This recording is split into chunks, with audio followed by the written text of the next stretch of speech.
Hello, this is Jack Jackson, and we're back with some more videos on descriptive statistics. In this video, we're going to start a series of 2 or 3 videos here on measures of central tendency. In this particular video, we're going to be defining and computing measures of central tendency. So measures of central tendency are numbers that try to describe the center, middle, average, or typical data value with a single number. So we're replacing an entire data set basically with a single number. And this single number is going to be the center in some sense. But the interpretation of what central means is slightly different for each of the different measures. Measures of central tendency are often among the most important and most often used measures for a data set.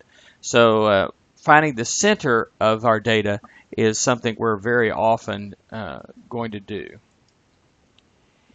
There are 5 measures of central tendency that we're going to study in these notes and these videos.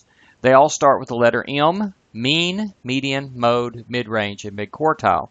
And they're listed here in their order of their popularity of use. Mean is the most often used measure of central tendency. The median is the second most often used, then mode, probably then midrange, and then midquartile last. The first 3 in particular are used very often, the last 2 not so much. We're going to mainly study the last 2 to compare and contrast with the others. Now we've already talked about the median. The median is a measure of relative standing and of central tendency. It's approximately 1/2 the data is ranked below the median and 1 1/2 is above. As I said before, it's the second most often used measure of central tendency. It's not affected by outliers, so if you have, say, take the maximum and move it way up, or take the minimum and move it way down, it has no effect on the median. It is a data value when n is an odd number, but it may or may not be a data value when n is an even number. Remember, n is the sample size. And I'm going to refer you back to the measures of relative standing notes for more detail on the computation and interpretation. But basically, if you remember, you just put your data in order and basically pick the one that's in the middle in the ranked list. So the median is a very important measure of central tendency that we've already studied quite a bit. Refer back to those notes and videos for that. Now I want to compare and contrast the median with another measure of central tendency called the midrange. The midrange is halfway between the minimum and the maximum. So it makes it the same distance from the minimum as it is from the maximum. And of course, if you want to find the distance that's halfway between 2 numbers, you just add them up and divide by 2. So in other words, it's the average of those extreme values. So the definition of the midrange is minimum plus maximum. Do that first, then divide by 2. It's used less often than the mean, median, and the mode. And again, it's mainly studied here to contrast with the more commonly used median. So notice that the midrange is the same distance from the minimum and maximum, but there may be different amounts of data above and below it.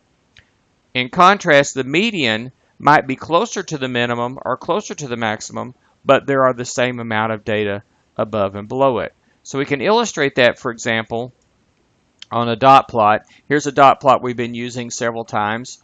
A dot plot of the ages of the United States presidents at their first inauguration, up through Barack Obama. And here we have some of the things listed. So here's the minimum at 42, the maximum at 69. So if we go halfway between those two, that would be the mid-range right here at 55.5. So notice that's a distance of 13.5, in this case years, below the maximum, and it's a distance of 13.5 years above the minimum. So it is the same distance from the minimum and the maximum. However, notice that there is more data below the mid-range than there is above the mid-range. In contrast, the median is 54 right here. So let's see, I guess if we count it up, I think it was like this one right here. So that counting some of these 54s as part of the lower half, we get 21 data values below it, 21 above it, and then not counting the 154 there that's at the median. Okay, so half of the data is below it, and half is above it. So notice that that's 21 below and 21 above, but that's only 12 years above the minimum, but it's 21 years below the maximum. In contrast, again, the mid-range is 13.5 years above the minimum and 13.5 years below the maximum, but there are only 18 values in the above the mid-range and 25 below it, whereas the median, there are 21 above and below there. So just kind of compare and contrast what the mid-range and the median tell us and don't tell us.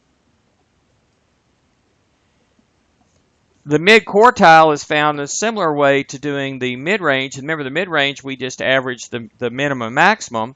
If we average the quartiles of Q1 and Q3, then the mid-quartile is halfway between those. So it's sort of like the mid-range for that middle half. So the mid-quartile is halfway between the lower and upper quartiles. It's the same distance from Q1 and Q3. You find it by just taking Q1 plus Q3 and divide by 2. It's rarely used, and of course this one depends on which definitions of Q1 and Q3 you used. Remember, we talked about there are multiple definitions of that. So this one's not used a whole lot, but we can compute it. The mode is another one that's often used as a measure of central tendency.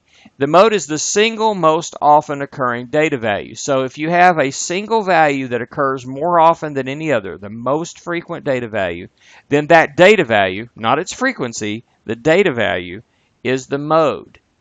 Okay, now the question starts coming in is, what if there's a tie for the most often occurring data value? And different people handle this different ways. So some people will say that the mode doesn't even exist in that situation. So if there's not a clear winner for the most frequent, then we just say there is no mode. That's what some people will do. Other people will say if it's a two-way tie, we'll call them both modes, and we'll say the data is bimodal. Some people will even go so far to say, well, if it's a three-way tie, it's trimodal or so forth. Here's what we're going to do for my class. Just so we can pick one of these. If it's a two-way tie, well, if it's a single most often one, everybody says that's the mode. Clear winner, no question. If it's bimodal, if there's a two-way tie, we're going to go ahead and say it's bimodal, and we'll call them both modes. But if there's a three-way or more tie, we're just going to say the mode does not exist. And that's one of the methods that's often used to talk about mode. So notice that the mode doesn't always exist. So for a quantitative data set, the mode is the only measure of central tendency which may not exist. All those others exist. However, on the other hand, for nominal data, the mode is the only one which can exist and the only one that makes sense. So you don't compute a mean, a median, mid-range, mid-quartile. You don't produce any of those if it's a qualitative, nominal data set. So if it's just categorical data only nominal level, then the mode is the only one which could possibly exist. And again, even then, it may or may not exist. And the mode is also the only one that actually has to be a data value every time it exists. So if the mode exists, it is obviously a data value. Another thing that's interesting about the mode is it may be very far from the other measures of central tendency. It could even be an extreme value. For example, if the maximum is the one that occurs the most often, then the mode is all the way off to one side. So in that sense, it's not so much middle as it is typical. So it's more a measure of a typical data value than a middle data value. So it's the one that occurs most often. However, it's not affected by outliers. If you move one data value way up, unless it happens to be the mode and it switches it from like a modal situation to a bimodal or something like that, it's not going to ever be affected by just moving one data value. So it's not affected by an outlier. So going back to our data set here, for the dot plot of the inauguration ages, again, we had minimum here, maximum, you see the mid-range and the median. It turns out the mode is also 54 because, and it's real easy to see, it's just the one with the most dots. And we see that 54 is the most popular age for a president to be inaugurated at their first inauguration. Okay, next we're going to get to working our way up to studying about the mean, and you already know about the mean. The mean is what you probably refer to as the average. But before we do that, I want to introduce some mathematical notation here. We're going to introduce something called summation notation. So we use Greek letters for various things in mathematics, and we're going to use a capital Greek letter sigma here, the Greek version of an S, of a capital S, to stand for sum of a bunch of things. When you see a capital Greek letter sigma, think add them all up. So for example, when we say the sum from k equals 1 to 4 of k squared, we mean take this formula k squared, plug in this lowest number of k equals 1. That's 1 squared, which is 1. Then go up 1 to 2. Plug 2 in place of k, so that would be 2 squared, which is 4. Then plug in 3 for k. 3 squared is 9. Then plug in 4 for k. 4 squared is 16. And where do we stop? We stop at whenever this top number is. So once we get the top number, we're done, and then the sigma means add them up. So we put pluses in between and add them up. Let's see. 16 plus 4 is 20. 9 plus 1 is 10. 10 plus 20 is 30. So that is 30 for this thing. So this says add up all the perfect squares from 1 to 4 of all the integers there. We often let x represent a random data value. So x of 1 would be the first data value that we look at, whatever order we're looking at it. X of 2 is the second data value. X of 3 is the third value, and so forth. So adding up all the data values in the sample could be x1 plus x2 plus x3 plus ... plus xn. Okay. And a shorthand for that would be the sum from k equals 1 to n of x of k. So notice that the k, whether we're up here or here, is sometimes called an index variable, and it's just counting those things. So if we sum from k equals 1 to little n of x of k, we're adding up all the data values in our sample. And if we sum from k equals 1 to capital N, remember is the population size of x of k, then we're adding up all the data values in the population. So that sigma, just think of that as a sum. Sum them up or add them up. All right. Now suppose we want to compute an equal share value so that the number and the sum of the data are unchanged, but this sum was spread out equally among the data values. So suppose that 4 people bring the following number of candy bars. One person brings 2 bars, one person brings 5, one person brings 6, and one person brings 3.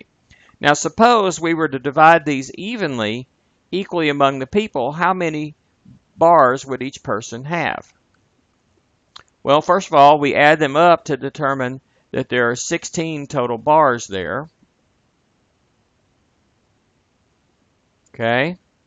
And then if we division is something that divides things into equal parts that are all the same size. So if we divide that by 4 people, we're dividing the 16 into 4 groups, and there's actually 4 per group. So if each person had 4 candy bars, then there would still be the same total, and everyone would have the same amount. So it's an equal share amount. So that would be a measure of a center of this, in a way, would be the equal share if you gave each one an equal amount. So what's the general formula for this measure of central tendency? Well, it's called the arithmetic mean, or just mean for short. So you add up all the data values and divide by the number of data values. That says the formula in a sentence. And if we do it in mathematical notation, we would do this. Remember, we say the sum from k equals 1 to n of x of k, and then divide by n.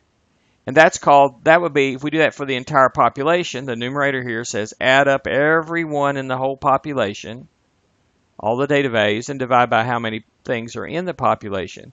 This gives us what we call the population mean, and we use a lowercase Greek letter mu right here. Looks kind of like a U, but it's a mu, and that's for the population mean. And we use a symbol like this, an X with a little line over it. We call that X bar, X with a bar over it.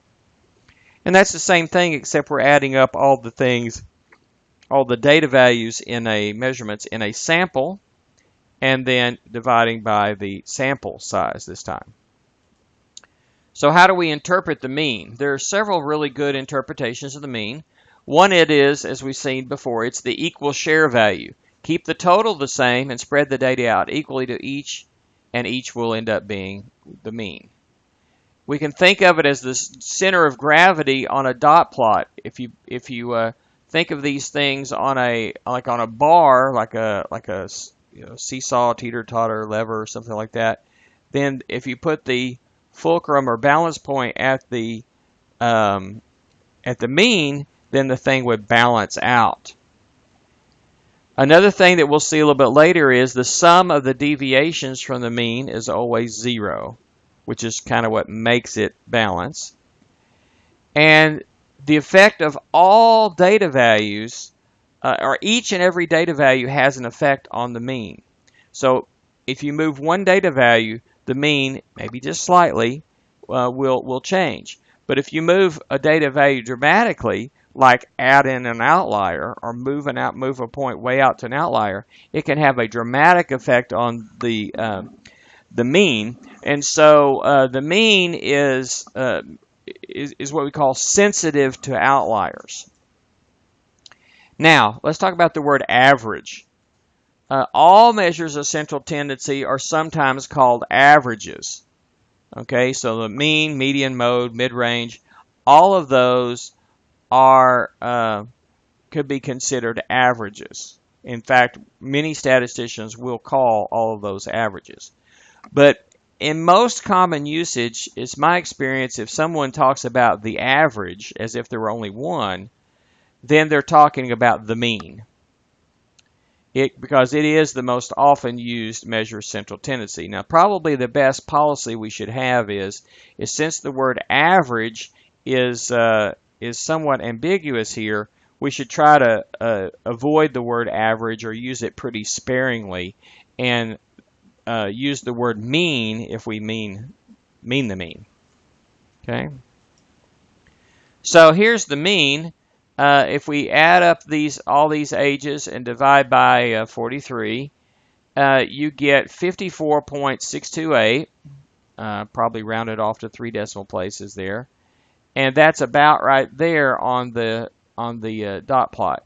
So if you were thinking of putting a long line, a bar here, where the bar itself didn't have any weight, but we would have put these dots are equal amounts of weights, but we stack them up at these locations. If we would put a balance point right there, then the thing would balance. It wouldn't tip to the right or to the left. Whereas if we put it a little higher, it would tip to the left. Like we try to put it where the mid-range is, there'd be a little more weight on the left side, and it would tip that way. Okay? So it has something to do with the weights, the number of data points, and the distances away from the mean. All right, let's see if you can do this now. So here's a data set, and let's see if you can compute these measures of central tendency based on what we just went over. So as usual, I'm going to ask you here in just a second to pause the video and work out your own answers, and then come back and press play and check your answers as you go. So press pause now. Okay, well hopefully you were able to compute these. Let's take a look at this. One of the first things I might want to do is to put them in order, rank them. So let's see, there's a 1, then a 2, then a 3. Looks like we've got 3 5s, a 7, 8, and a 9, and 11. So that's it. And we could count them, and you see that there are 10 data values. That might be useful in computing a couple of the measures of central tendency. In fact, I think you can pretty easily see that we have a clear winner for the one that's most frequent, the 3 5s there. So the 5 then becomes the mode. It's the one that occurs the most often. The median shouldn't be too hard to find. With 10 data values, let's see, we should have the 5 lower ones and the 5 upper ones, and halfway between those, the 5th one from the bottom and the 5th one from the top should be the tied for the middle. So we average those halfway in between. 1, 2, 3, 4, 5. The 5th one's a 5. The 6th one's a 5. So the 5th one from the top is this 5. 5th one from the bottom is this 5. Of course, if you average 2 5s, you get 5. So the median is right here, splitting the lower half from the upper half, and it is 5. The mid-range then is going to be halfway between 1 and 11. So we just take 1 plus 11 and divide by 2. That's 12 divided by 2 is 6. So the mid-range is over here at 6. I don't have these spread out evenly on or where they go on a dot plot. But if we did, we would see 6 was the same, was 5 below 11, and 6 is 5 above 1. So 6 is the mid-range. Meanwhile, we need to find the quartiles. Okay, well, let's see. To find the quartiles, we want to take the lower half, which is the lower 5. 1, 2, 3, 4, 5. The middle one of that is 3. So that's Q1. And the upper half is these 5, starting with this 5 right here. And the middle one there is 8. So 8 is Q3. Oops, that should say Q3. And the 3 is Q1. All right, there we fixed that. So Q1 plus Q3 divided by 2, that's 3 plus 8 is 11, divided by 2 is 5.5. Now, the mean, what do we have to do? Well, we have to just add all of these up. And if I did my addition right, that is 56. And we're dividing by the number, which is 10, so that's 5.6. So the mean is 5.6, the median is 5, the mode is 5, the mid-range is 6, and the mid-quartile is 5.5. Now, the fact that all these are really close to each other means really, no matter how we measure it, the center is pretty much the same. It's somewhere between, 5 and 6, pretty much any way we say it, between 5 and 6 inclusive. And if all of these measures are close to the same, then what we end up having is a symmetric mound-shaped distribution for the data. Okay, I think you're ready to work some homework problems on measures of central tendency.